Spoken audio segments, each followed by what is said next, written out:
మహనీయుడి యొక్క జీవితాన్ని ప్రతి ఒక్కరం ఆదర్శంగా తీసుకుంటే తప్పకుండా మన చుట్టుపక్కలలో ఇబ్బందులతో ఉన్నటువంటి వాళ్లకు ఏదో ఒక రూపంలో మనం తప్పకుండా సర్వీస్ చేస్తాము.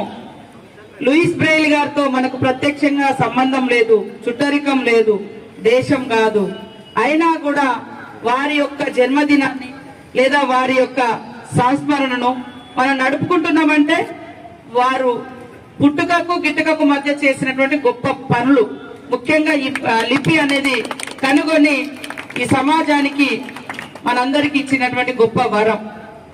ఎవరు కూడా కళ్ళు లేవని మనము లేదా డిజేబుల్డ్ పర్సన్స్ అని ఆత్మవిశ్వాసాన్ని కోల్పోకుండా ఆత్మవిశ్వాసంతో ప్రతి దగ్గర ప్రయత్నం చేస్తే తప్పకుండా సక్సెస్ అనేది వస్తుంది. బాధపడుతూ కూర్చుంటే దేన్ని మనం రీచ్ కాలేము, ఏది మనం సాధించలేము.